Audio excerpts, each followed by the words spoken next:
Wi-Fi issues. I could not stand the hair anymore. I had to throw the hat on backwards to Did you keep hear the hair out of. music? Yeah, I got the music. It went out already. It faded out. Oh, okay. All right. Well, Yeah. welcome everyone. Off to a hot start. Let's go, baby. Yeah, our anniversary episode is off to a nice typical technical problem start. We're not shy. We like to. We're raw, unedited, uncut. Yeah. Well, you'll know when we fuck up. You'll know. Yeah. I know. For myself, I'm drinking a nice little eggnog with just a little bit of rye bourbon in it. I mean. All right. I like that, and I am sipping on a Modelo Chelada. I really feel like that is like somehow, some way Christmassy in my mind. Well, I don't know how I'm making Chelada. All of a sudden, in my mind, Chelada is. It's red. It's a Christmas beer. And then there's lime, so red, lime is green. Yeah. It's somehow a Christmas beer. I will say Michelada is definitely one of my favorite drinks. When I was younger, my dad would mix tomato juice and beer, and I was always like, what's he doing? Yeah. And then we were in Cabo, I don't know, maybe 10, 12 years ago, and I saw a Michelada on the menu, and I'm like, I'll try it. And I'm like, oh shit, that's pretty good. Yeah. So it's funny. Before we started recording, I was like, man, I was just talking to someone who said that those are really good. I couldn't come up with it, and it clicked in my head.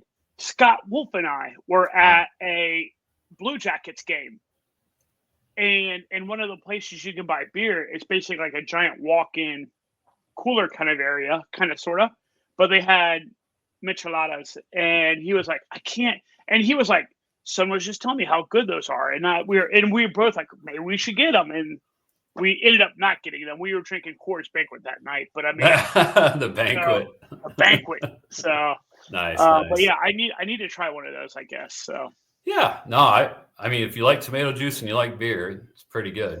It's like a and like you said, it's not really that high ABV. So if you want to have 3 or 4 of them, it's like drinking beer flavored tomato juice almost. That's right. That's right. It's an all day sipper. Yeah, for sure. Yeah. Move over Founders all day. That's right. So happy anniversary to us. It's been exactly 1 year since we started this journey to bring ultrarunning news to the masses. Yeah. I don't know how successful we were, but you know we do have some faithful listeners. We're successful enough for us. That's right. It's fun. Fun. That's all that matters. Can't believe a year's gone by though. Jeez. It is kind of crazy. It's really weird that a year, like that is so weird. Like I sit and I try to think like, okay, well, what in the world did we talk about back in June and July? And and you're like, oh yeah. You know what I mean? Like you slowly start to remember like the different races and the different this, the different that. So yeah, it is pretty wild how fast a year went by. And like the fun thing is all the races that like I never knew about some of these races. I clearly didn't know about some of these races, but now you have all these races that you're like, you just kind of put a little maybe pin on those. You know what I mean? So I know for me that one of the fun things about it has just been, kind of learning the new races and even learning some of the new names, or some of the names I should have known all this time in ultra running. You know what I mean? And kind of keeping track of them and seeing what they're doing. So yeah, it's been a lot of fun. Yeah, I've really enjoyed the deep dives into some of these races. Some of the races I even knew about before, but I didn't really know the details behind them. Like the LA Hots, the last annual, the Heart of the South, where they just drop them off and they have to find their way back to the car. What a great race, right? I agree. Like Hots is a great example. Like I definitely knew about Vols, right? You definitely know about that. You definitely know about Barclays. But then you're like, when you hit me up with Hots, I'm like, I've never even heard of Hots. And now I'm all in on HOTS. Like, that's gotta be one of the coolest races ever. It is. I really love the concept. But yeah, no, it's been a fun year learning about races and following some of the crazier news stories. And just to let everybody know, we're doing the regular content tonight, and then next week is Christmas week. We'll be releasing our year in review, most notable headlines episode. So Yeah. we'll basically go over all the fun and cool stuff that happened in 2024, stuff that we enjoyed talking about, and it'd be fun to revisit that. So, and also the last thing I want to say about, just a whole year coming to an end, I really appreciate all the guests that we've had come on. Yeah. Cole and Josh and Chaz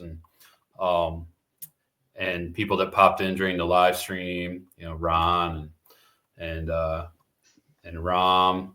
So yeah, we appreciate everybody that's participated in the show, made comments, interacted with us.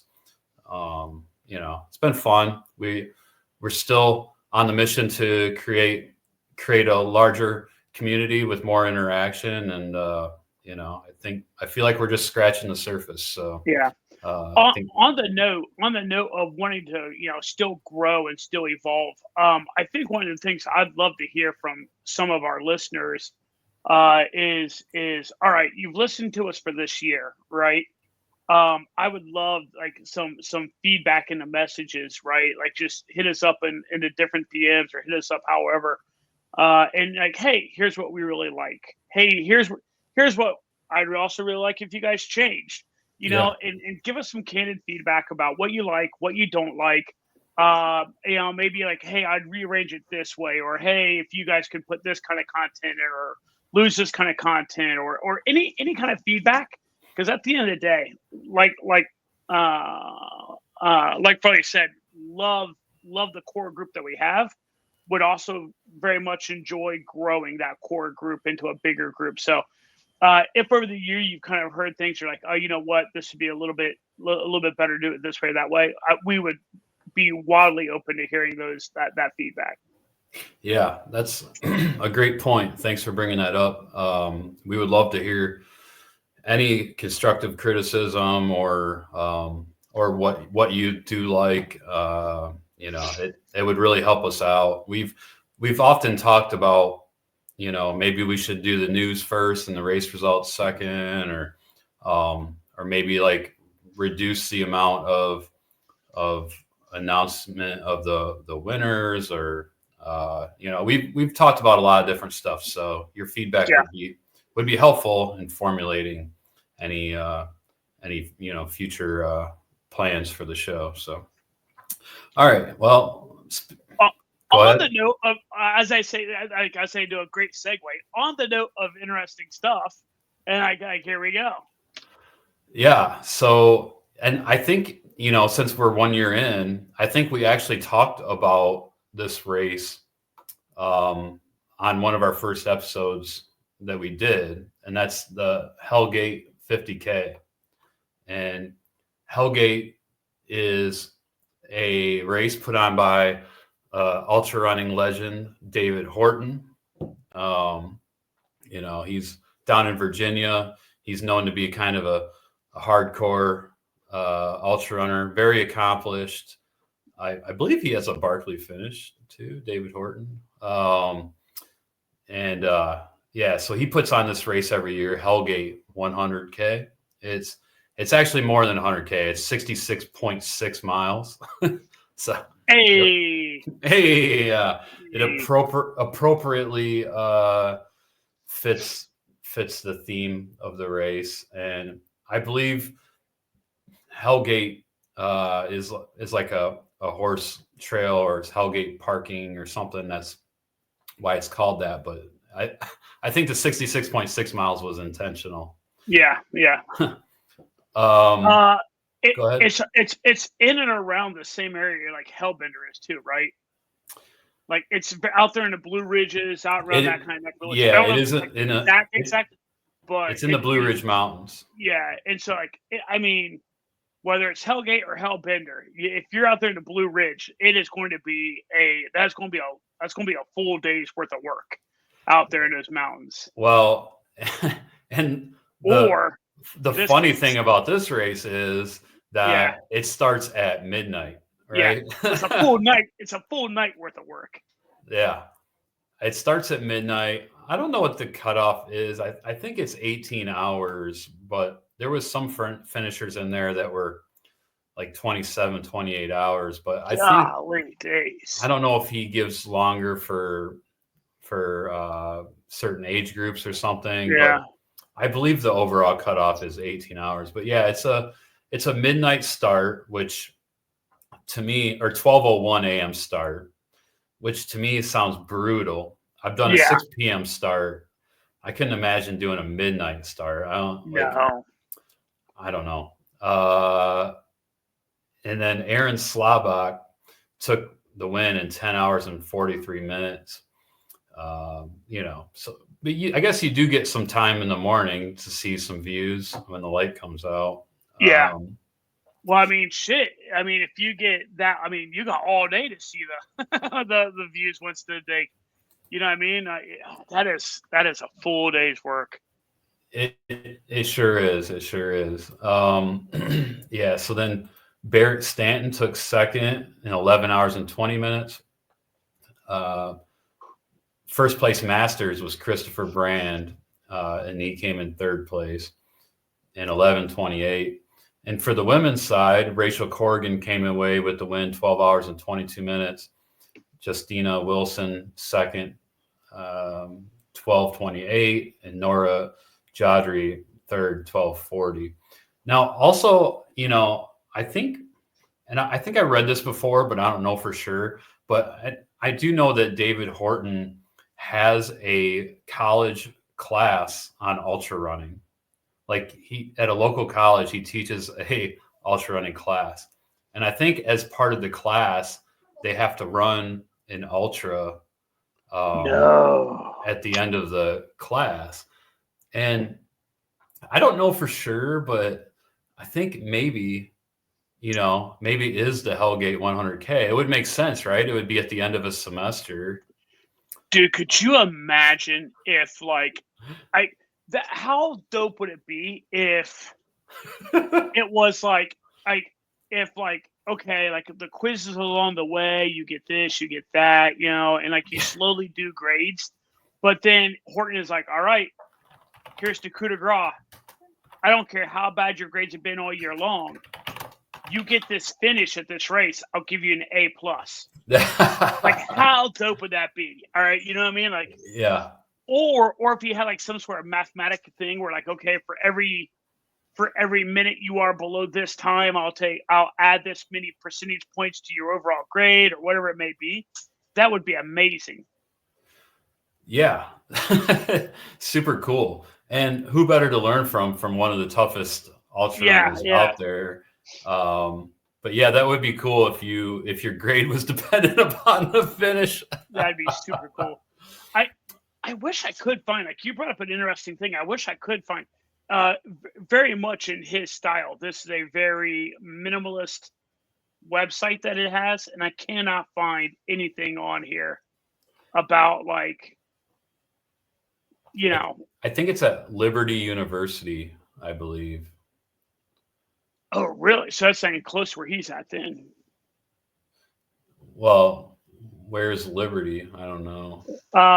Liberty is up, and I mean, out where he's at, you would think it would be either Appalachian State or it would be UNC, University of North Carolina, Asheville, is where I would have assumed.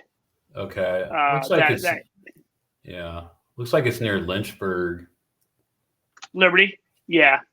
Yeah. So not uber close to where they're at. The two colleges that are out by them. It's near Roanoke, actually. So that's up in Virginia then. Yeah, that's where this race is, I believe. No. Yeah. I thought this was down in North Carolina. Oh, Hellgate's in Fincastle, Virginia. So It is in the Blue Ridge Mountains, though. You were right there. Yeah, I had this in my mentally pictured down by Hellbender, down in around Asheville and stuff like that. Oh, Hellbender. Okay. Yeah, no, this is in Virginia, so probably up closer to your white whale. I'll never. It is funny. It is funny talking about Old Dominion. You know what I keep seeing pop up as an advertisement for a race that I keep seeing is Massanutten. Oh, yeah. And dude, I cannot wrap my head around how a Massanutten would just be so many stubbed toes. I can't even imagine how many times I'd fall doing that race. That would be such a slog. Yeah. I mean, you wouldn't be able to make up time in spots. No. You do have forever to finish that race, though. But it is a slow. That's a grinder. It's more like a power hike than a run. Yeah. All right, let's go to the next race, which is good old Aravaipa. Yeah, Aravaipa. They put this race on every year, and it's actually a invitational. So you have to be invited to do this, and it's a 24-hour race. It's around a track, and I think there is only, let me see. Yeah, there's only 23 people that were in this race. Yeah. And it's like I said, it's around the track, 24-hour timed event. And these are all super good 24-hour type runners, the flat loop stuff. Yeah. And this year at Desert Solstice is the name of the race, Desert Solstice. This year, Stephanie Gickwell won not only the first place for the women, but she won outright. So congrats to Stephanie, 154.8 miles. And second place was Don Reichelt at 154.1 miles. So a couple laps around the track, separated first and second place. Check out third through What's six. That? Third through six, all women again. Yep, third through six was second, third, fourth, and fifth place female. 153.9 miles for second place female. 153.4 miles third place female. 151.9 miles. Yeah. Fourth, and so Lauren Jones was the second, Megan Eckert third, Marissa Lizak fourth, and Gian Springer. So women took 5 of the top 6 spots there. And then second place was for the men was Chad Lassiter, 137.9. So quite a drop off from first place male. And third place male was Pat Hassler in 124 miles. So that event was live streamed. I did tune in for a brief moment on Saturday. How exciting was that, watching people go around a small track? Sometimes it's exciting. Like the jackpot one is kind of exciting to watch. And across the years is sometimes exciting. But this one is just pretty boring with 23 runners. They just have one stationary camera, just like you just see people come by, scream by. Yeah. AJW was commentating on, so I tuned in for a brief bit, but not too long. Next race is an interesting one, and I actually did this race before. Really? Yeah, it's in Virginia Beach. When I did it, it was called the Seashore Nature Trail 50K, and that was back in 2012. Now, it's since been changed to the Mel Williams Memorial Seashore 50K. This is in First Landing State Park in Virginia Beach, which is my brother-in-law used to live in the Virginia Beach area, and we went down to visit him a couple times when we lived in Michigan. And I couldn't find many trails in the area, but this state park was where all the trails were. And they're actually like some pretty nice trails to run on. And I was training for my first 100-mile race when we went down there the one time. But anyways, this race takes place mid-December at First Landing State Park in Virginia Beach. And there's like 1 mile to start and finish on a paved road. It's a 2-loop course lined with trees, hard-packed dirt trails through a variety of ecosystems. The main trail is mostly flat. You can see this nice wide flat trail. It's pretty nice. The side trails are slightly hilly with some tree roots to negotiate and some wooden bridges. It's pretty nice. And, you know, the year that I did this race, I was completely untrained. This is not the year. This is not the year that I was running around that park training for my first 100-miler. This is before that. I was not trained. My brother-in-law that lived down there wanted to do a 50K, and he had never even done a marathon. Oh, man. Yeah, he did do a half actually earlier that year. So I did it with him, and I was, like I said, I was not trained. So we ended up, we were like damn near last place, I think. 50K, dude. But awesome. It was fun anyway. I mean, it's a relatively inexpensive 50K too. It's $100. Yeah. $100. I mean, like, you can't beat that for a 50K. Yeah, it's a really great atmosphere too if the same people still put it on. Yeah, if you're in the area and you're looking for a late season 50K, I highly recommend it. And actually, it was at that race where I got some of the best ultra running advice that you can get, and that's with if you have a water bladder, and to stop that sloshing noise, you turn it upside down and suck the air out of it. Yeah. And then you won't have that sloshing noise anymore. Somebody called me out right at the start of that race, like, and they were not happy. They were not happy about the sound either. It was kind of crazy, you know, like, gee, you got to turn that over and suck the air out. Like, they were all upset. I'm just like, hey, fucking new guy. Hey, new guy, you want to turn your bladder over and suck the air out? Right. That's awesome. It was the year that I did my first 50K and my first 50 mile. So I was a new guy. But yeah, so anyways, Mike Kapantakis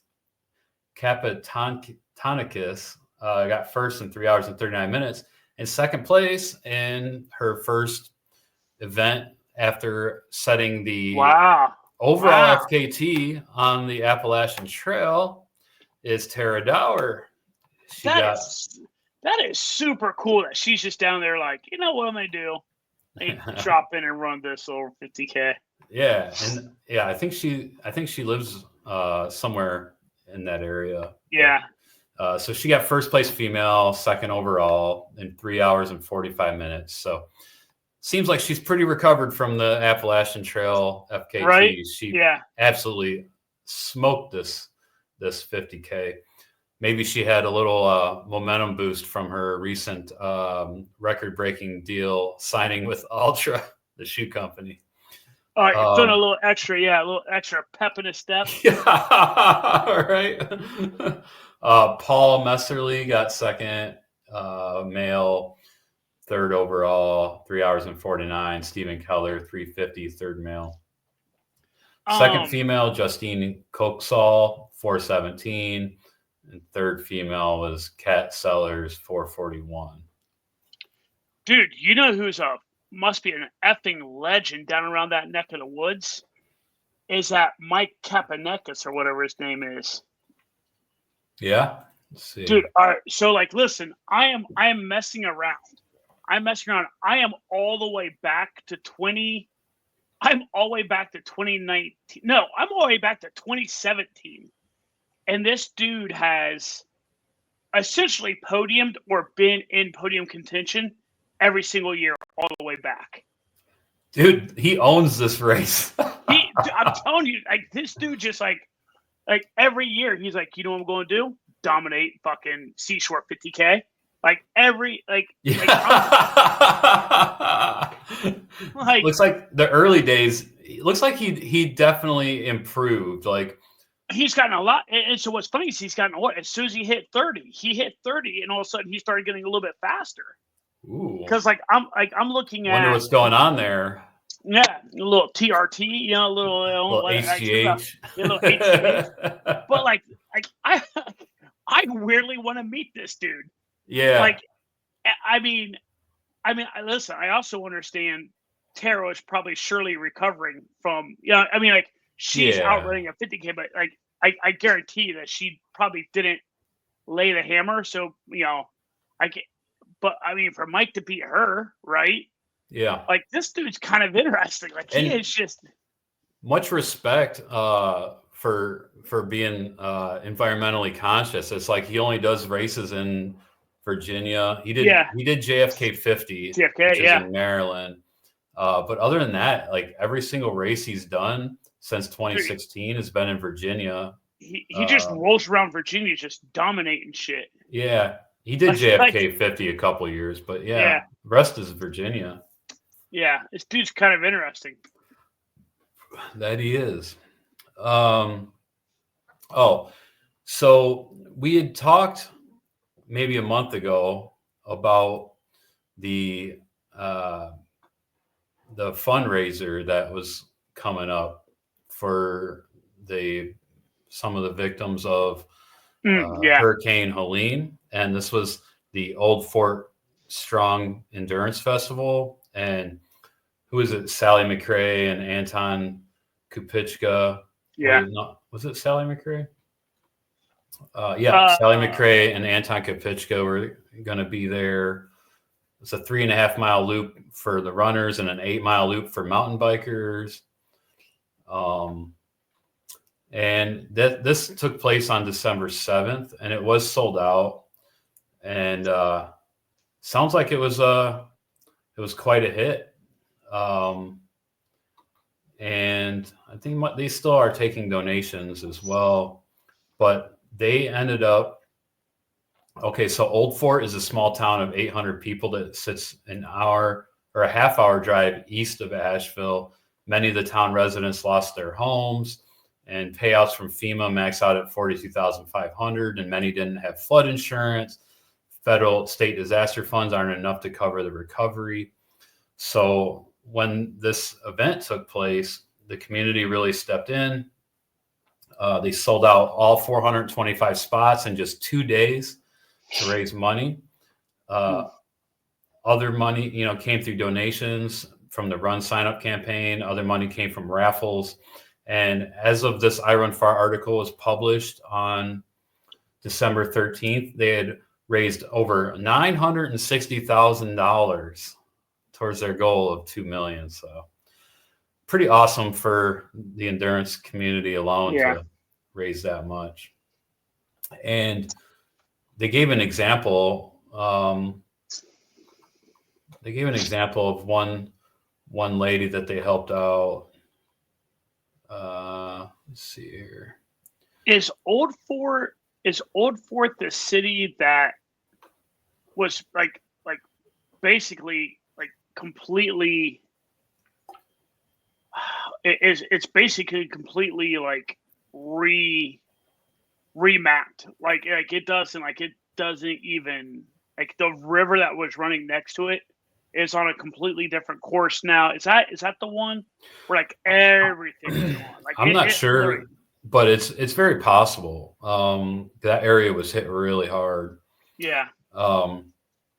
Most people lost their homes. So organizers hope they can convince businesses to fill in the gap. Most money has come from participants, and there was somewhere where they had talked about someone that they had helped, but because like I said, the FEMA money only goes so far. So they were able to, like, completely fund some people to get their houses rebuilt. So yeah, pretty cool. Nice to see that went on. Yeah. And the community came together. The last race that I want to talk about, and this is a race that I've known about because I lived in San Francisco, and I've always kind of wanted to do it, but I never did because it takes place in December and it's paved. But it's the Hunter S. Thompson Fear and Loathing. They have a 50-mile and a 50K. And so this is a urban adventure. It starts on Twin Peaks. Did we went up to Twin Peaks when you were visiting one time, right? You look out and you can see the city and stuff. What is it? Is it in San Francisco, Twin Peaks? Yeah, we drove way up that hill. Is that where? Is that when the fog was rolling in that really bad that one day? Mm-hmm. It's like there's like a tower, like a satellite tower, some shit at the top. Yeah. Yeah, that's Sutro Tower is right next to Twin Peaks. Yes, yeah, exactly. So it starts up there, and then it goes. So there's this famous drive called the 49-mile scenic drive, which goes all the way around San Francisco, because San Francisco is 49 square miles, and the 49-mile scenic drive hits all like the tourist spots, and so the race goes along the 49-mile scenic drive, and that's kind of cool. And it ends at back at Twin Peaks, and so the story was, I'll show you the map in a minute. The origin was in late summer of 1985. So this has been going on for a long time. Yeah. In late summer of 1985, amid the haze of the taverns in Haight-Ashbury, runners contemplated the fantasy of running the 49-mile scenic drive. The details of any such discussions have long since been lost to history. But one fact is known for certain. One morning, a young and stupid Mike Finelli, a force to be reckoned with at short distances, who lived just beneath the very top of Twin Peaks, just kind of went out one morning and plowed through. Golly days. He wasted no time in sharing his accomplishment with his pals John Medinger. So, John Medinger, famous for, he's Tropical John, famous in the ultrarunning community, and Hollis Lender King. A few weeks later, they started the Hunter S. Thompson Fear and Loathing 50-mile run because they thought it was a gonzo sort of thing to do. So that is cool. Awesome. Yeah, I'm a fan of Hunter S. Thompson, so I think that's a pretty cool concept. Yeah, so anyways, that's how it got started, and they still put it on. I think they even have a few aid stations. They have there's different maps. There's a map of the bathroom, where the bathrooms are and the public restrooms, and here's the actual map of the course. So it starts right here at Twin Peaks. Oh, I got to share this. Sorry. Yeah. So it starts right here at Twin Peaks, and then it goes down through the Mission, up through like where the old Candlestick Park used to be and stuff. Yeah. Up through downtown, through Mission Bay, and around there, Union Square and stuff. It goes up to North Beach, through Fisherman's Wharf, through the Marina, and then it hits the Presidio, goes up by Golden Gate Bridge, comes out down along through the Presidio, down by Legion of Honor, near Land's End there, and comes out and goes down along the Great Highway, which runs along next to Ocean Beach, which I think they're permanently going to close the Great Highway, actually. I actually saw an article about that. Yeah, where like they voted on it. a lot of people are like, no, this is actually really great not having cars coming down through here. We love being able to walk down it. We love having the extra space to walk and run and recreate. There's like only a handful of people are like, well, wait a second, my commute sucks even more now. Like the commute was never great, but like now it's even way bad. And people are like, yeah, TS, we like it. You know, it's like pretty amazing. Well, you know where I lived in the Richmond district, over right around here. It was sometimes nice because there's not many thoroughways through that area. So when 19th Avenue is the main thoroughway through, so sometimes when that is backed up, it was nice just to jump over to the Great Highway, and use it.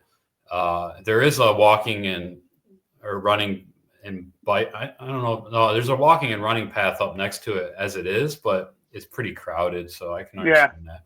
And the Great Highway is closed on weekends, but I believe they're going to turn it into a park and permanently close it. So I don't know. I have mixed feelings on it, but I don't live there anymore, so it doesn't really affect me. You're like, fuck them.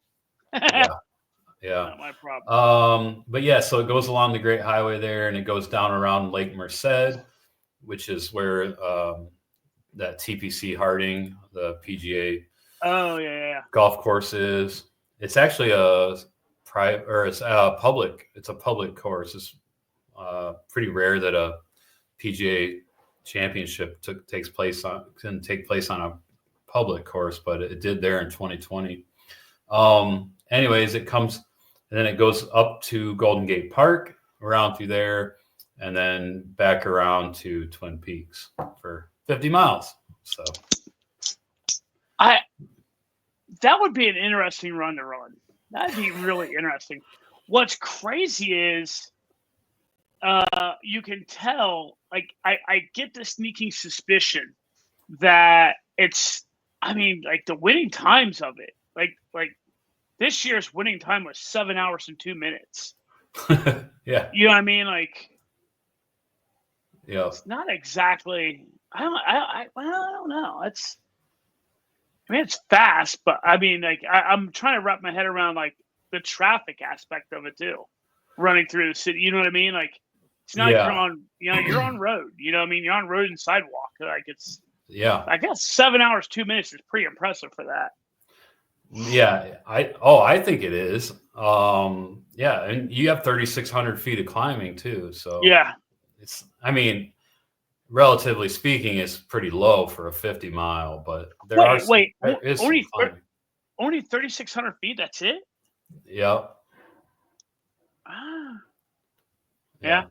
What's funny is that 3,600 feet when you get back and your ass is going up Twin Peaks. Yeah, that's like probably like 2,000 of the 3,600. That's probably like a fifth or maybe a third of it. Yeah. So and then the Presidio, you get another third.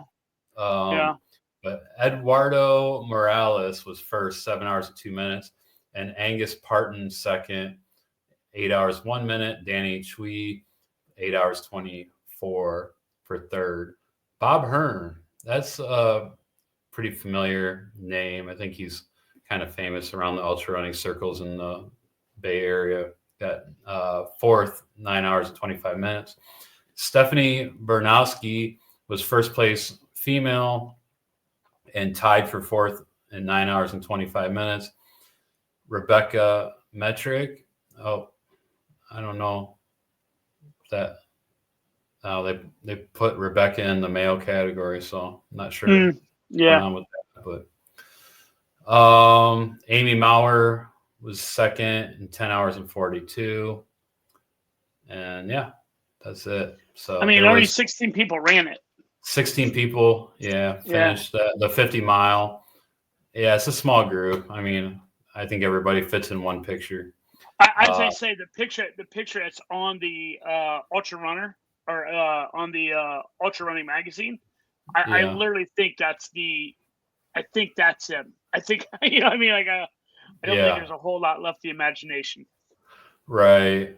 And the 50K actually had 24 finishers. And Henry Romeo Patricio was first, 4 hours and 41. And Robin Rose was first for the women, 5 hours and 20. And you know what? I'd like to actually see the map of the 50K. Let's see here. So 50-mile maps, 50K maps. Oh, they don't have a. I would have to download the GPX file. So Yeah. Yeah, I was trying to look at him earlier, and like some of that stuff. This race is basically a fat ass. Like some of the stuff you needed like permission, access permission from like Google Doc to look at. Yeah, you can't get the map unless you're granted permission. Yeah. I requested permission actually through our Ultra Running News Network email, Gmail, Google account. Yeah. But I haven't been granted access that I know of. All right. Well, that's the Fear and Loathing in San Francisco, an urban adventure. All right. Well, let's get to some news. Yeah. Got some weird news this week. Yeah. So this first one is from an I Run Far article. I've also seen it in some other news outlets, but trail runner Tina Lewis was arrested in India for traveling with a satellite GPS device. Everything all right with your drink there? Just like looked like there was like something on the bottom of it. And now I'm like rushing to drink the bottom of it just to see what it was. Okay. Yeah. But so Tina Lewis got arrested for traveling with a Garmin InReach, which is just a regular GPS device. And sounds like she went through a lot of shit over this. Yeah. So it took 6 days for her to get her passport back. She's a Canadian citizen, but she lives in Colorado. She was the 2012 Leadville 100 winner. Yeah. She's been traveling in India alone for 2 months, documenting her trip on social media. And then she had a Garmin InReach Mini in her carry-on bag, and she was flagged at the airport traveling between 2 different cities, and she was detained. And so this law that she was detained under is an Indian Wireless Telegraphy Act from 1933. So wild. Yeah. And satellite phones are illegal in India, basically. So the device is mistaken for a satellite phone. And she was unaware of the law, of course. And yeah, how would you not it's from 1930s. Why in the world would such a weird, I don't know. I guess arrests like this happen, according to the I Run Far article, arrests like this happen on a near daily occurrence. In December 9th, an article was shared that a Czech national was arrested at an airport for carrying a Garmin Edge 540 GPS. Let's see. She didn't involve the Canadian embassy for fear it would slow the process. And she didn't actually go to jail. She benefited from a local connection that rushed a lawyer to her aid, in addition to the police appointed lawyer. So she was lucky she knew somebody there that helped her out. Dude, this is the kind of thing where if you don't know somebody, all of a sudden you're either spending a long, long time in prison or they're shaking you down for a lot of money. You know what I mean? Yeah, right. That's what these kind of things feel like, where they're just oh, look, we can shake them down for it. It's such a weird thing. It's it's a power grab. She was detained at the police station, being questioned, and literally about to go to the hospital for a medical exam before jail when the friend's lawyer showed up. she explained, I've spent several full days in court. She spent thousands in court fines and lawyer fees and forfeited the Garmin device. Dude, that sucks. So, yeah, sounds like a pretty shitty ordeal. So I guess the moral of the story is don't take any GPS devices to India. I love her one message at the top of the article. I'm too fucking tired to explain right now. I know. What a great, I can't even imagine. It's just such a grimy kind of feeling situation. You know what I mean? Oh, totally, man. Like, but, how would you? I don't know. Yeah. You got to know the rules, I guess, but I don't know how you do in that situation. All right. Well, we're doing our year in review episode that'll be released next week, but AJW in his I Run Far article for his article that he writes for I Run Far, AJW's Tap Room, has his annual 2024 year in ultra running awards. So I'd like to just maybe look at these a little bit. For women's ultra runner of the year, he had Katie Scheid, number 1.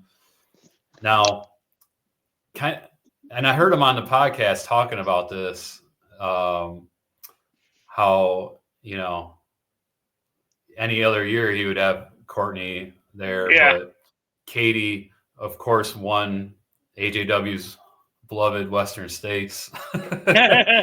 And Brownie point trip, she won UTMB, right? She did the double there, and she won them both in like dominating fashion. Right? Yeah. So that's pretty impressive in itself. Now, Courtney did have a hell of a year herself. Courtney won Mount Fuji. Yeah. She won, was it Transvolcania, I think? And she won Hard Rock. So you could really argue either way for first place between those two. I think it's one of those things where Katie's wins were probably a little bit more on the grid. You know what I mean? Like probably a little bit more recognizable races that she won, a little bit more like glitz and glamour. I think so. I would probably guess that the races that Courtney won were probably harder. You know what I mean? Like probably for sure. But because they are harder, they probably also didn't have the same level of like elite talent at them. Hard Rock for sure did. But like, you know what I mean, who showed up to some of the other ones. So it is one of those ones where it's like 1A, 1B, but I mean, like, and even saying that, you feel a little guilty taking a little bit away from Katie on winning it for AJW play. Like it was definitely a great year for Katie. I agree. I don't know how I would vote on that, to be honest with you. It could really go either way. They both had all like excellent years. Yeah. And Courtney Olsen, third. Courtney is the one that set the 50-mile world record at Tunnel Hill. Oh, okay. I will fully admit, I'm like, I could not. I was like, when I saw that name, I'm like, I cannot place who that is. Okay. Yep. Set the 50-mile world record. So, all right. So that's interesting, right? Oof. All right. Let me ask you this. In your opinion, what's more impressive? Setting a 50-mile world record or setting a FKT record, men and women? Man, that's a tough question because they're not really like the same thing. Yeah, the conditions are totally different, of course. You have a flat, easy, not easy, but a flat race for a world record. I don't know. The world record is probably more impressive because you're the best in the world. I don't know, man. I can't answer it. They're both very impressive. Yeah.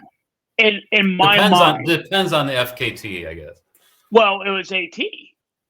Yeah, Tara Dower set the So AT. that's what, right. So I'm saying, like, which is more impressive to you?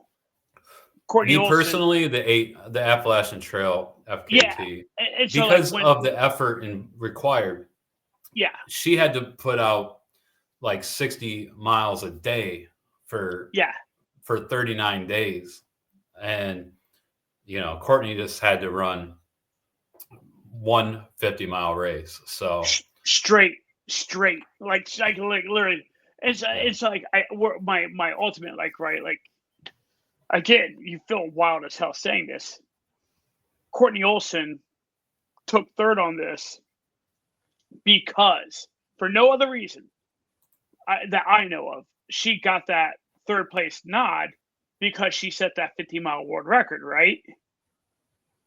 I would say, you know what? Maybe we take Courtney off that list. We'll put Tara on that list because the AT record is more impressive than the 50-mile world record. Yeah, I'm not really sure what else Courtney Olsen had going on this year. Yeah. Looks like maybe she was in the IAU 100K World Championships, which is a pretty high profile deal for that type of racing. Let's see. She got 10th there.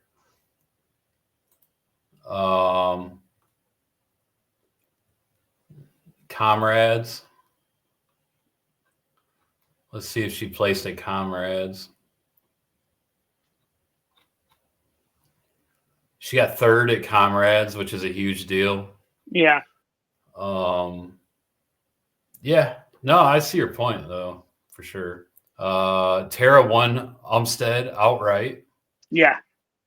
Beat both the guys and girls. She set the Appalachian Trail speed record. Beat guys and girls. Yeah. Overall, I think she placed at Hard Rock, if I'm not mistaken. She just took second at Mel Williams. Yeah, first place women. Yeah. Yeah. All right. Yeah. No, I see your point. Again, it's really subjective, and it's his article, right? Like I know for sure, and we'll see what happens in Ultra Runner of the Year. Yeah. The men's, I think, is also an interesting. Who he put his podium for his men's, I think, is interesting too. Yeah, Hayden Hawks.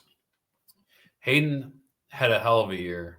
Yeah, Hayden won and set a record at Black Canyon, arguably the most competitive 100K in America. Or it's not even arguable. It is the most competitive 100K in America. For 100Ks, yeah. David Roche, or no, let's go back to Hayden. So he also won CCC, which is the most competitive 100K in the world. Yeah. And he entered another race where he over in Europe, where I believe he took first place. That was just here recent too, right? Like I was like within the last week or two, I feel like. I think it was like maybe a month after UTMB, I'm thinking. Oh, did he didn't race at JFK, did he? No, I don't think so. Let's do this.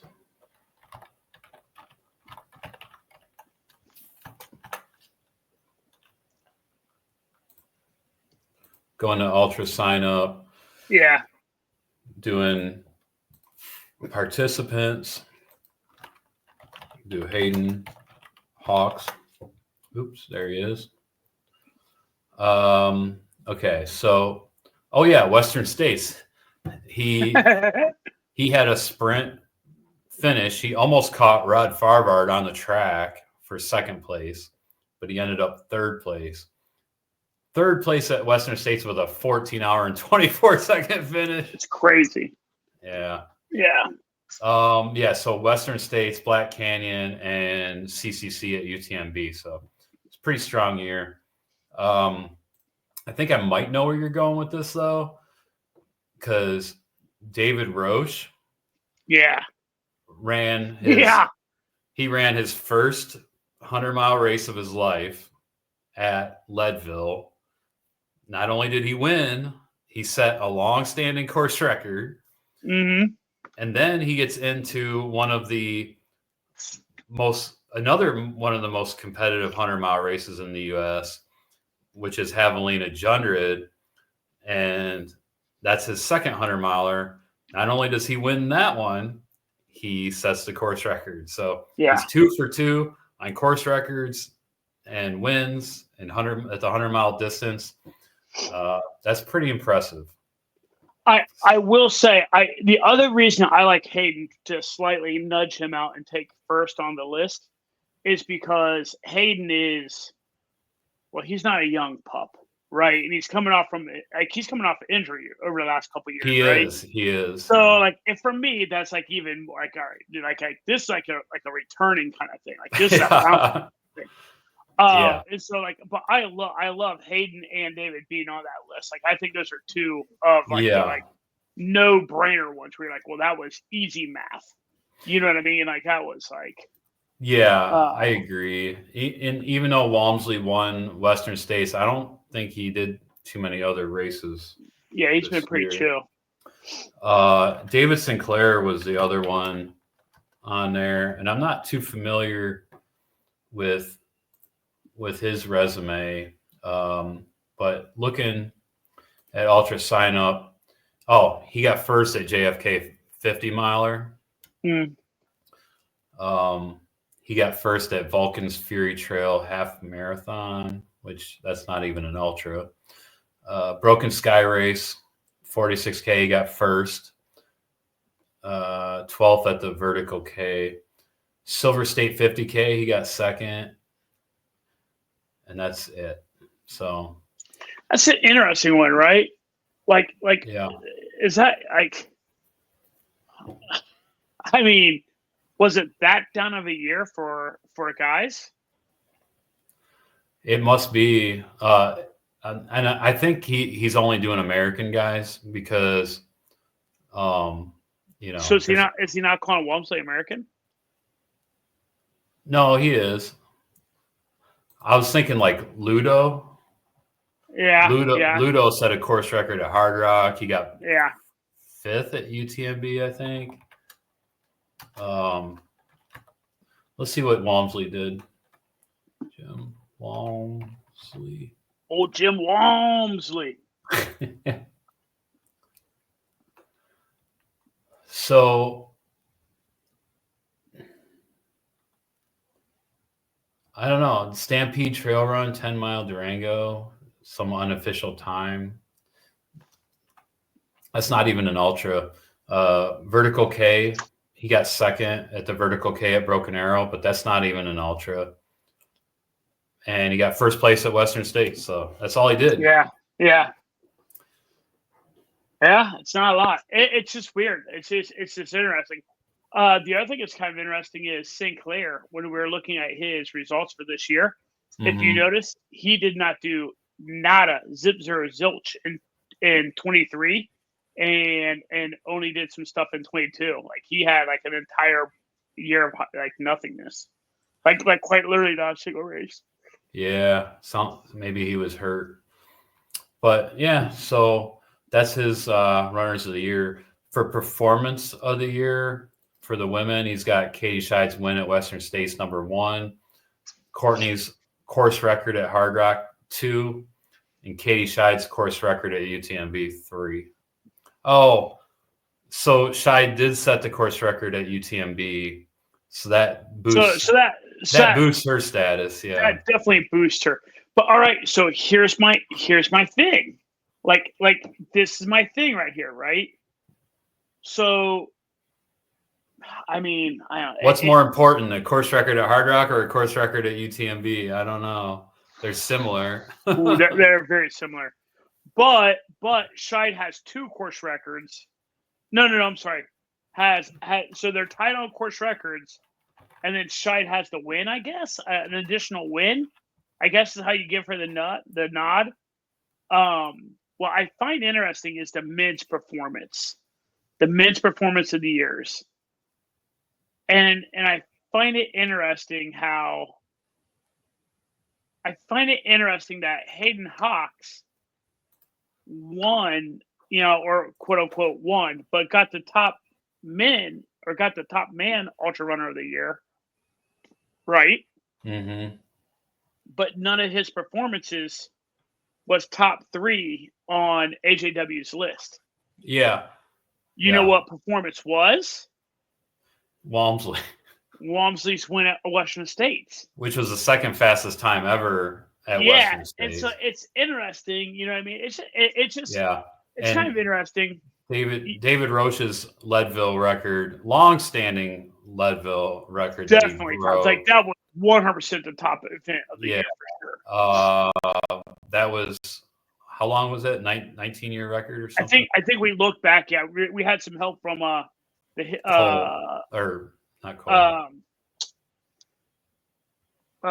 History. Davy Crockett. At Ultrarunning History. And so I think it was 19 years. But David Sinclair's course record at so David Sinclair did set the course record at JFK too. Yeah. And so what's interesting, and I think about how long I think about that one, right? Like that's a race that's been going on. It's the oldest ultra in the U.S. Yeah, like 50 years. Yeah, and so like if you hold the course record of that, you know what I mean? Like, you're putting your name on some shit.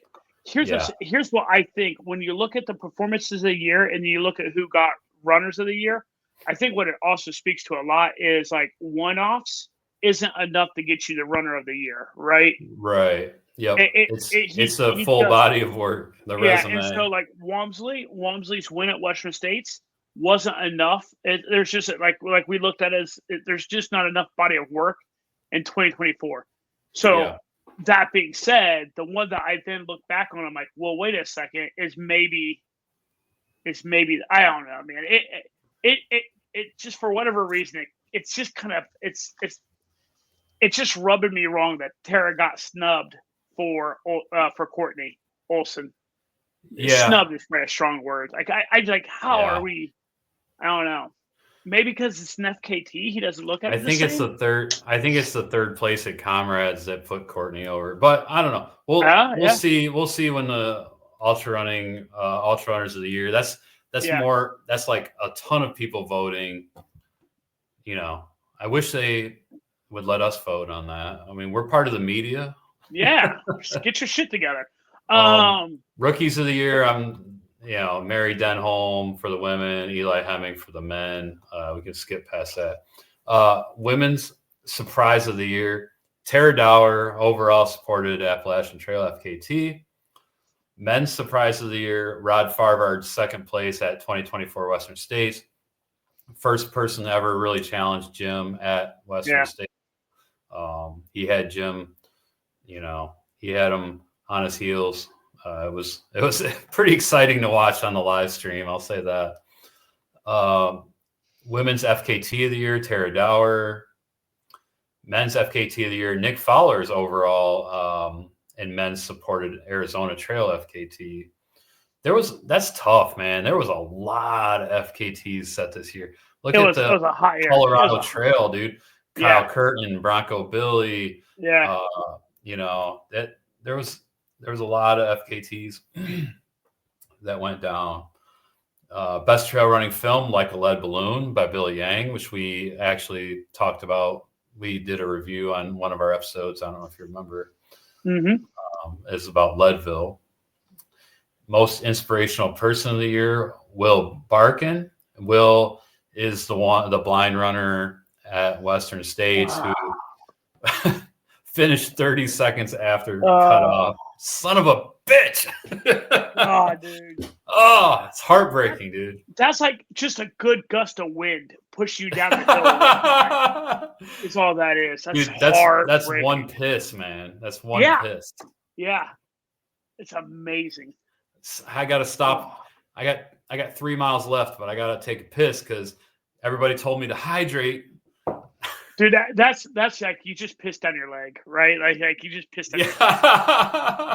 Oh, poor Will, but man, kudos to him, dude. That's like just so impressive. Just like, Josh doing his 50 miler, and like, man, these guys they're the real heroes, man. It's just awesome that they're just doing it. They love the sport.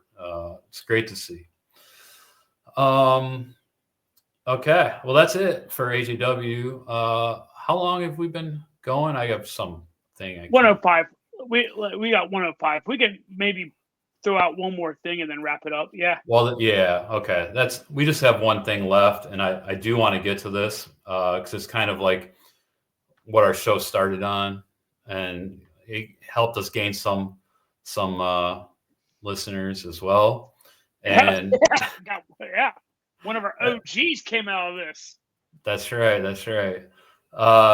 So this is ultrasignup. They do every year they do their Keep Trail Running Weird Awards. Voting or nominations were due last week, and just yesterday they released the finalists. So you can vote for the next 10 days, I think, till December 27th. And then voting closes, and December 31st winners will be announced. So just want to go over some of the finalists. Jason, this is for Best Dressed, which the Costume Chick won this last year, right? Yeah. So Best Dressed, Jason Lerbaum. He's daring and festive. Looks like some pretty good colors on his outfits. Maybe wears colored mohawks and stuff.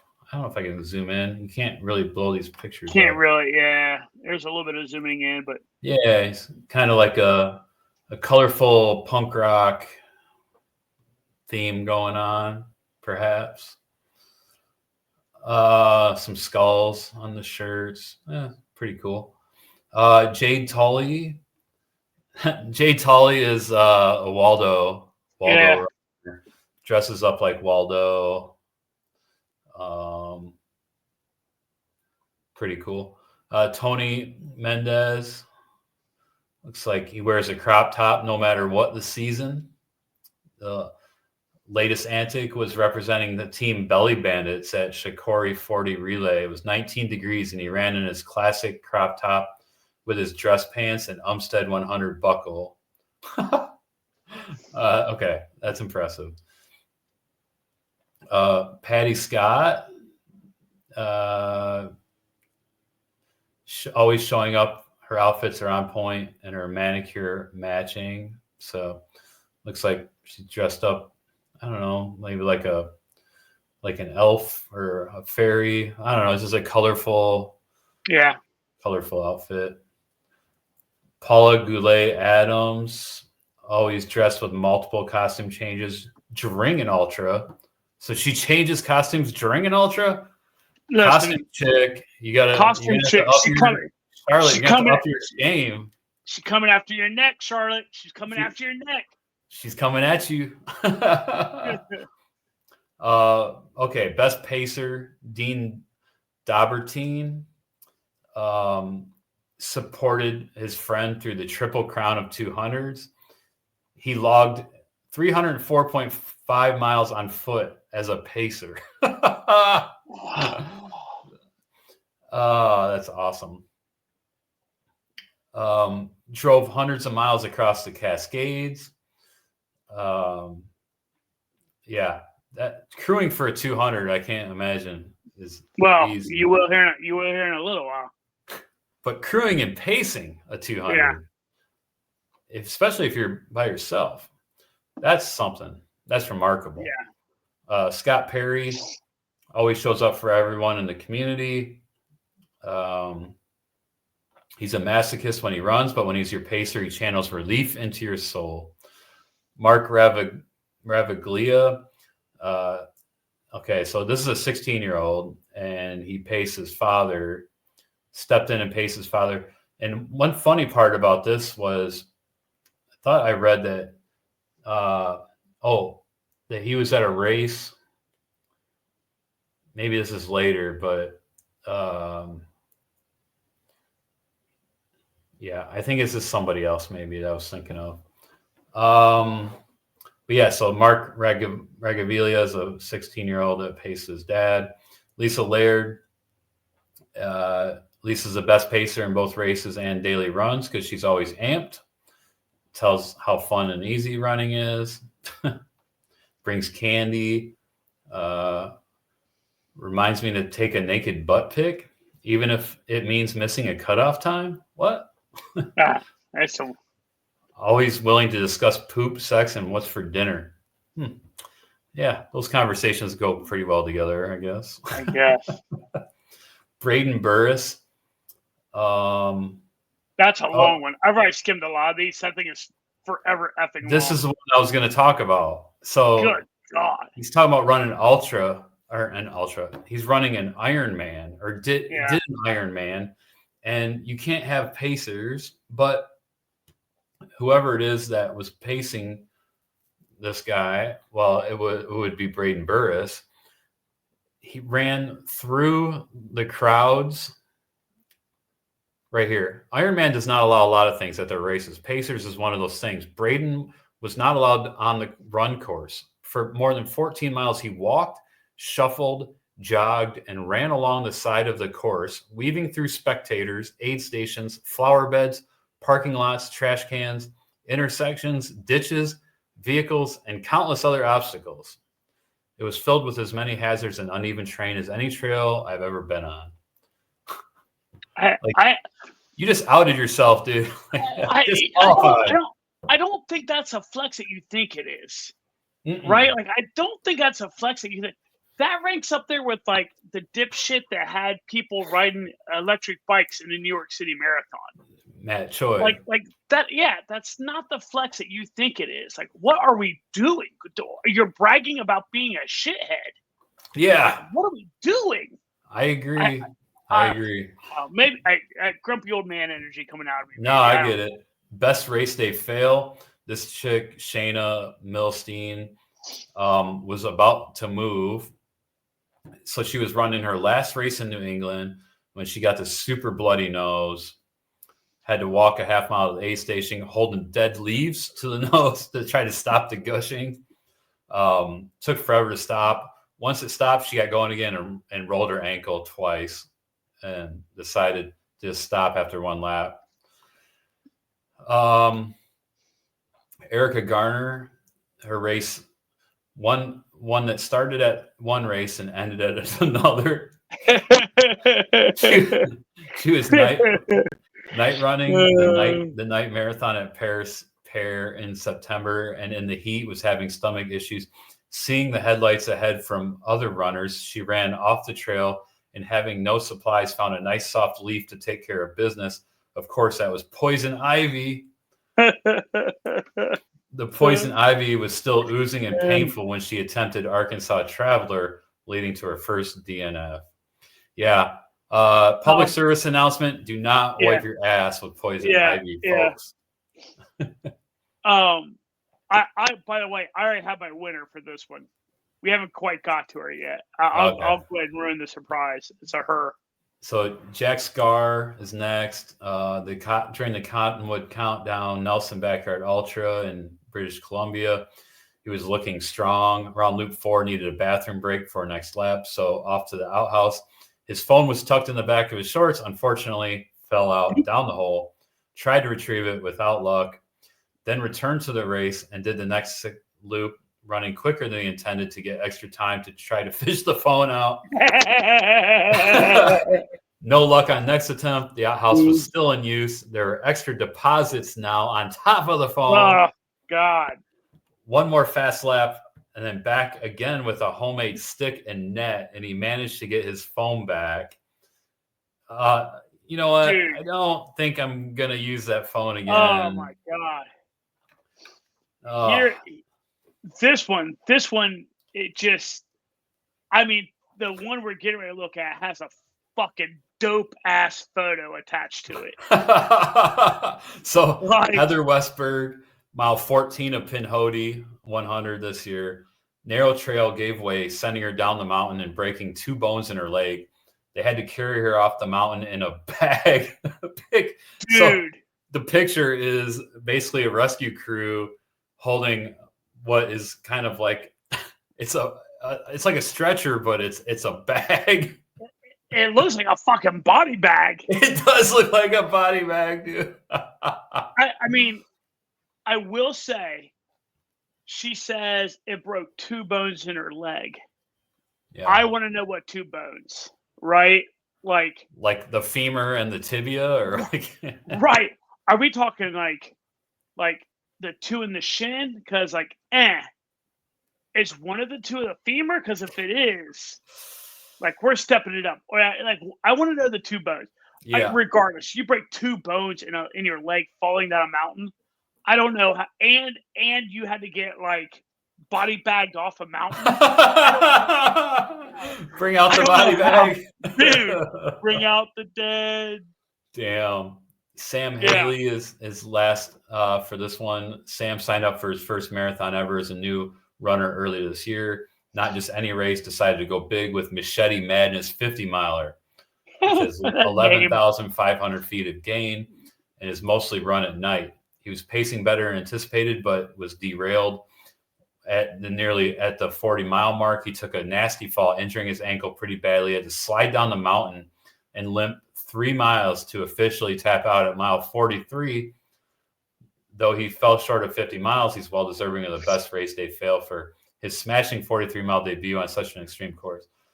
Like, if he would have just limped through to the finish, yeah, that'd be amazing. Give me body bag lady for the win on that one. Yeah, I don't know, the phone in the toilet. Yeah, phone in the toilet was pretty nasty. Yeah, the poison ivy wife. I don't know. They're all good. Yeah. Favorite trail weirdo: Audrey Wallingford. Spunky, positive, passionate about running. Lives, breathes, and eats trail running. Been running with her since college. Known each other for 13 years. Both started running in the same running program in middle school, where she started doing marathons. Seen her grow, flourish, love on running harder since then. Incredible badass, inspiration, and trail running weirdo. Edward Ned Abbott, the epitome of a trail weirdo. Anytime he's on trail, he will make friends with anybody. He can talk about anything trail related, running related, anything. Sometimes that's not the person you want to be running with. Dude, I was just sitting there kind of thinking quietly, like, man, I turned into a pretty big asshole pretty deep into races. Like, that dude was just like, I like his chipperness and his like just talking. I'm like, all right, man, I need to stop and tie my shoe. Like, you go ahead without me. I need to tie my shoe. Yeah. He's a shuffleboard pro, music snob, a foodie, doesn't want to be called a foodie, snarky, brilliant. Yeah. Dwight Swaney, injury prone, forgets shoes, runs a race on pavement barefoot, brings the most stoke and positivity, regularly gets lost during group runs and ends up hanging out on strangers' porches. Aren't enough superlatives to describe him. Dwight is guaranteed you'll end up with once in a lifetime memories. Christopher Christmas Reinhardt dresses up as Santa Claus, races in all weather, blizzards, heat waves, everything. Yep, super nice guy. There's a picture of him with Santa Claus outfit with the Darth Vader mask on. And finally, Justin Andreas, aka Running in Stash. He's a trail running weirdo, keeps people laughing, creates relatable and funny content to help ultras be more accessible with his bright colors and bright personality, somebody that stands out. Last category is most inspirational. We have Meg Eckert. Meg's the coolest trail runner out there. Set the female record for the backyard ultra 87 laps. That happened at Biggs this year. So at the World Championships. She's a teacher. Yeah, so very cool. Danny Bent is a spirit animal, one of the founders of the Great Run series, Great Norse Run, Great Silk Run, and Great Patagonian Run. Life's mission to help people or to inspire people and achieve things they didn't think were possible. Makes ultra running fun, brings groups of strangers together, makes everyone feel like $1,000,000. Motivation man to help you run 209 miles across Iceland. Running through deserts, lava fields. Great motivator. Leah Kate Vincent sets high goals with step-by-step activities to help her reach her higher goals. Mid-40s, mom of 4, faithful volunteer in her church and community, business owner, still finds time to travel and run, always competing, always pushing herself and others. She's an inspiration. She completed Moab 240 on her first try, and that's amazing. Tara Warren completed the Rocky Mountain Slam this year. That's 4 100-milers. That's 4 very tough 100-milers. Yeah, by the way. yeah. I And like raised, really burying the lead there with 400-milers. yeah, very tough 100-milers. Yeah, I can't remember. I think there's certain ones that you can choose from, but Wasatch is in there, Bear, I think Hard Rock, or no, I don't know if Hard Rock's in. We talked about it once before because we talked about how bad High Lonesome. High Lonesome. Yeah, we did talk about it. I can't remember the others, but very tough races. She raised over $15,000 for ALS. Libby Jones. Libby is inclusive and welcoming of everyone. Fast, slow, newbies, old timers, people of color, binary or non-binary, people who feel alone, people who want to bring the whole crew, people with families, people dealing with unpredictability, place for everyone at her events. So she puts on events. Her policies are very open. Oh, she puts on that Dinosaur Valley. Okay. That's a certified Western States qualifier. This is in Texas. Yeah. Down Dallas, right? Yeah. It's near in that area. Yep. Very inspirational. Okay. That's it. So go on Ultra Sign Up and vote. I'll put a link into this page where you can vote in the show notes. And we are over time, but yeah. So happy anniversary to us. 1 year strong. Still having fun. We're, like I said, early next week, we'll release the year in review, and that should be a fun episode. We're not going to talk about race results or anything. We're just going to talk about the most notable stories of 2024 that we covered. And then we're going to be off. I think we're going to be off the week after that, which is New Year's week. Mm-hmm. Spend some time with family and friends, and then probably be back the week after that. So we will talking about cold races after that. That's right. Or actually, that's when all the flurry of Florida races kicks in. Actually, that guy just the Festivus race that we covered last time. The guy that came up with the name commented on our YouTube on our YouTube post. But some good old skunk ape races. Yeah. So cool. Well, thanks again, everyone. It's been a great year. Appreciate you all listening. Give us a shout out. Leave us a comment. Let us know what we can do to make it better and more enjoyable. All that good stuff. So cool. See y'all later. All right. See you on the next one.